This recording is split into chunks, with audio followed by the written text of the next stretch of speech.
Islam International.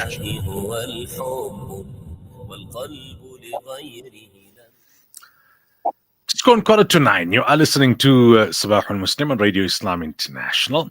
We know that during the course of this year, there have been significant changes to how South Africans will now have to apply and book and go for Hajj.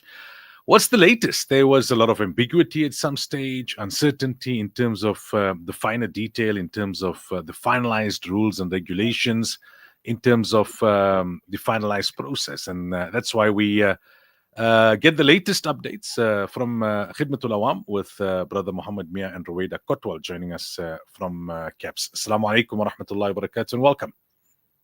Wa alaikum assalam wa rahmatullahi wa barakatuh. Brother Mohammed, if I can start with you, right? Let's go back to a fundamental question. We've had historically travel operators, travel agents in South Africa. With this new system, which is commonly referred to as Nusuk, what will the role be of a travel agent, say KAPS? Assalamu alaikum wa rahmatullahi wa barakatuh to the listeners, and obviously our heartfelt thanks to Radio Islam, obviously to come on and to give advice to the listeners, inshallah. Alhamdulillah, I think Jazakallah for your question, Maulana. I think so. In terms of Khidmatul Awaam itself, Alhamdulillah, as an organization that is in existence for over 17 years, and obviously we have managed almost 12,000 Hujjaj over this period. It is a challenging time, obviously. The ideal is obviously not Nusuk, but obviously we have to embrace Nusuk in its way, obviously, like I say. So I think in terms of the process that follows is this year, that previously companies, for example, Khidmatul Awaam or various travel agencies promoted Hajj packages in South Africa. Under the Nusuk banner, obviously, no company or independent company can promote Nusuk via a service operator in Saudi Arabia. So it has changed. I think previously it was permitted. This year now, obviously, in line with Hajj Ministry rules, they never allow, and provision hasn't made for this year. So in terms of this way, we stand in terms of this process itself, like I say. And I think, like I say, that in Saudi Arabia, obviously, they have accredited 12 service providers that are there. These providers obviously will be providing services directly to the Hujjaj on the Nusuk platform itself. And on our side, it means obviously on the operator side or on Khidmatul Awaam side, I think so. We have to basically appoint guides. That means guides that will apply via the Nusuk system. And obviously, those guides will play an important role in terms of managing and assisting the Hujjaj in South Africa. The guides obviously will follow due process. They will fill in application form via the Nusuk system based on being verified and approved. Then obviously they will be permitted, obviously, to be a guide subject to a service provider operating, approving them. So just to make sure that we've understood you, Brother Mohammed, travel agents or travel operators in South Africa under the new regulations will not be able to advertise packages directly to the public. So KAPS or any other travel agent won't be able to do it. There will be a guide in South Africa that will work with the travel agent, but the guide will be known to the community, and the guide then links up to the service provider in the kingdom. Is that correct?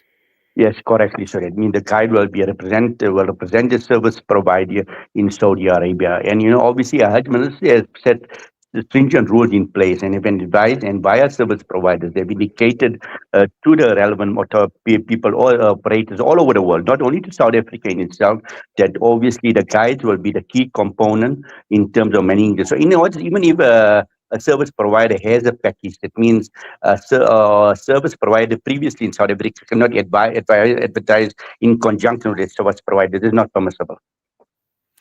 So, Ruwaida, then let's talk about these service providers in the kingdom. 12 of them. What kind of quotas do they have? How will it function?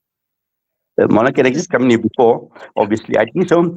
On Khidmatul Awaam side, obviously, like say, in terms of the process that we are following, I think so, like you say, and I think it gives us great pleasure to advise, obviously, the listeners that, alhamdulillah, we have appointed Sister Ruwaida to be the key guide on behalf of Khidmatul Awaam, what our experienced teams of ulama. As Hajj is ultimately a spiritual journey itself. I think a little bit of background of Sister Ruwaida, alhamdulillah, she has been with Khidmatul Awaam for almost 15 years. She has a strong inclination towards logistics. She has been Amira in Medina, and she understands the complete process. Obviously, in conjunction with her, Sister Warweda will have a logistic team in terms of creating the packages suited to South Africa. So I think this will be the key role of Sister Warweda as a key guide that will act on behalf of Khidmatul Awaam itself. Alhamdulillah, on Khidmatul Awaam side, obviously we're proud to announce that obviously we have partnered with the Rawaf Mina. Rawaf Mina is a key service provider and one of the leading service providers, and they have been allocated a quota of 9,500 in a Nusuk system, which is the highest amongst all service providers in Saudi Arabia. We have chosen Rawaf obviously because of the expertise, their long years of service towards the Hujjaj. And I think with this in mind, obviously it will be our ease and we'll be able to provide good service to the Hujjaj. So, Ruwaida, let's go back to that question, right? Mohammed mentioned 12 service providers have been accredited in the kingdom. He's mentioned Rawaf Mina has got a quota of 9,500. What's the quota like for the others? And then more importantly, Khidmatul Awam has appointed you, as Mohammed has announced, the guide. What's the role of the guide? And then what's the process from there? Ji, Assalamu alaikum, Mulana. Assalamu alaikum to the listeners of Radio Islam. Okay, so in answer to your question, yes, officially on the Nusuk B2C, which is called the Direct Hajj, 12 service provider companies were accredited, vetted, and officially registered on the platform to serve Hujjaj for 1447-2026. That being said, of these 12 service provider companies, the totality of quota allocated to the B2C is somewhere in the region of plus minus 60,000 and divided between these 12 operators, of which Rawaf gained a majority of 9,500. This is actually very heartwarming that we have collaborated with them, and in a sense it gives us some comfort that this service provider has the trust of the Ministry of Hajj to deal with so many Hujjaj. Now, coming to the aspect of the guide essentially performs a support role and as an intermediary between the Hujjaj that will select the service provider company and the Hujjaj and the service provider company. Now, the function is that the Hujjaj, the guide must ensure that the Hujjaj receive the highest level of service from the service provider as per his respective package that he selected. This obviously comes in with ensuring that there is assistance and a welcome during arrival in Saudi Arabia, assisting with the housing, ensuring that the housing is comfortable, there is safe transport between cities during the 5 days of Hajj.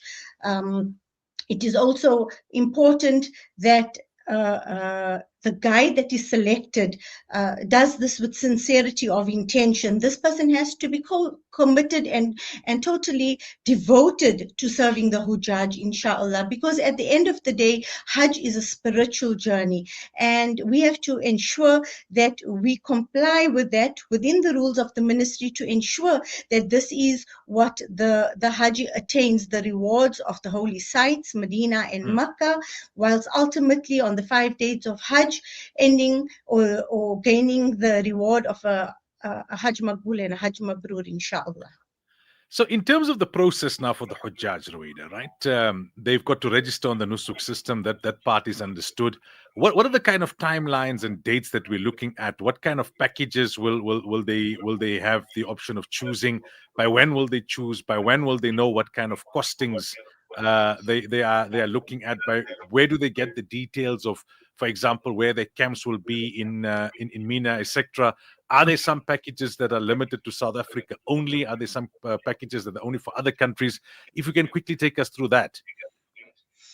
Okay, so at the starting point, it's the creation of the profile and the registration of the Haji, whether he be alone as a single, traveling with a spouse, or as a family unit. This will have to be done on the Nusuk platform. Once completion of the application form is submitted and the verification has been received by this Haji, stating that he has been audited and he can proceed to the next step.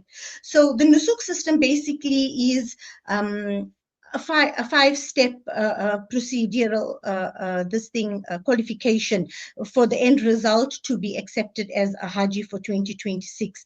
So in saying that, once you finish the first part, the second part goes into selecting a category. Now, the Hajj service providers have an agreement with the Ministry of Hajj that they will provide packages based on 5 categories.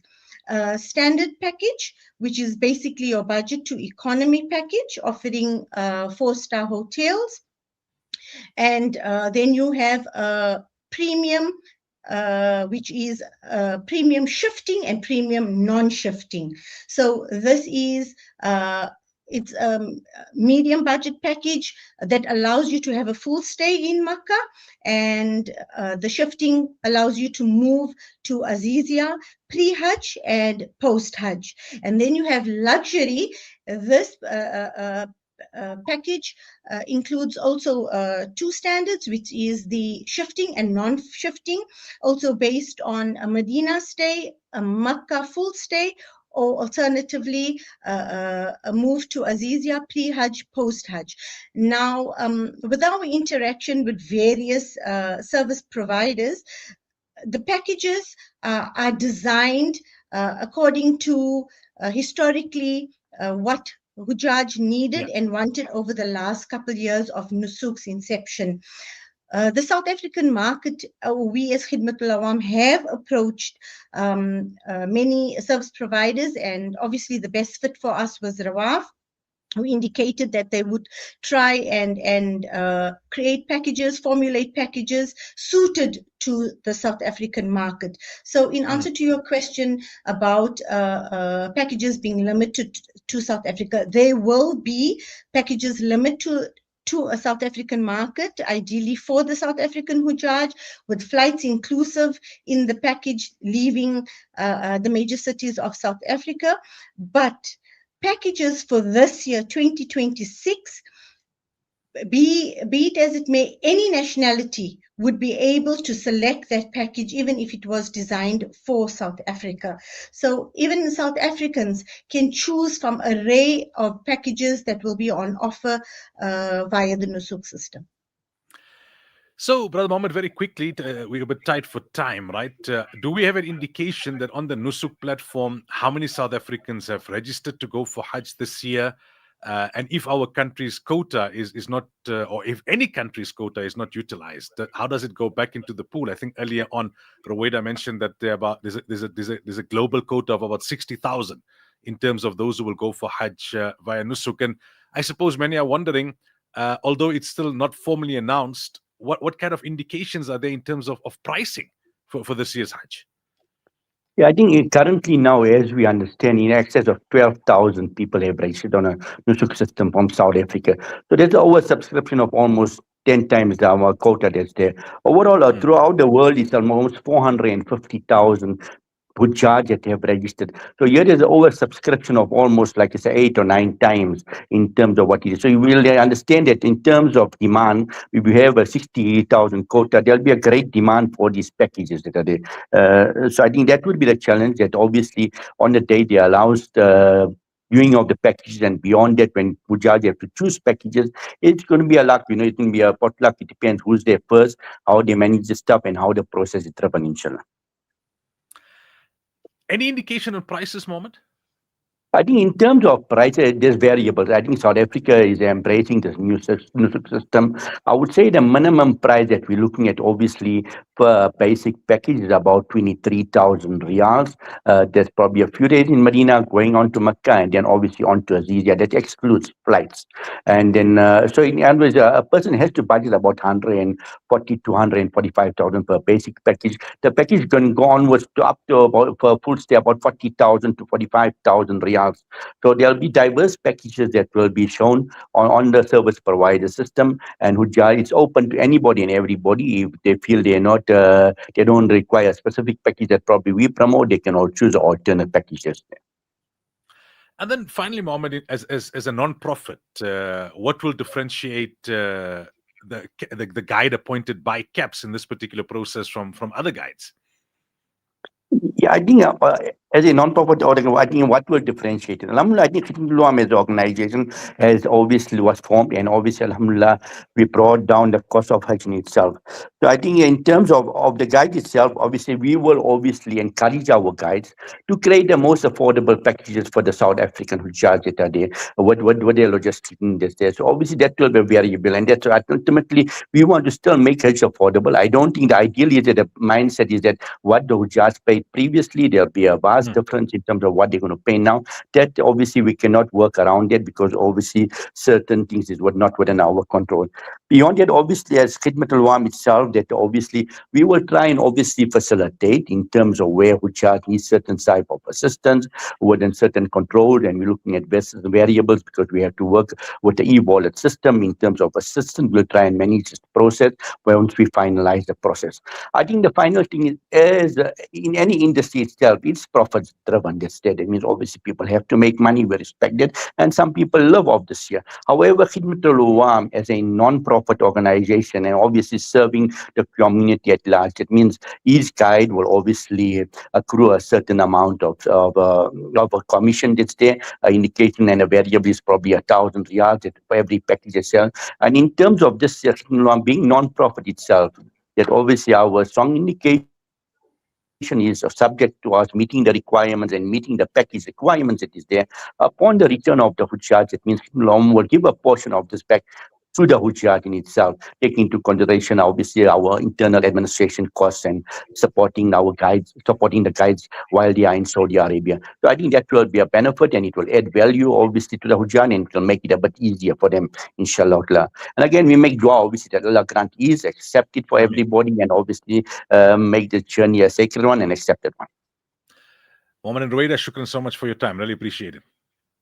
Jazakallah khair. People appreciate it. Assalamu alaikum. Wa alaikum wa rahmatullahi wa barakatuh. Just gone 2 minutes past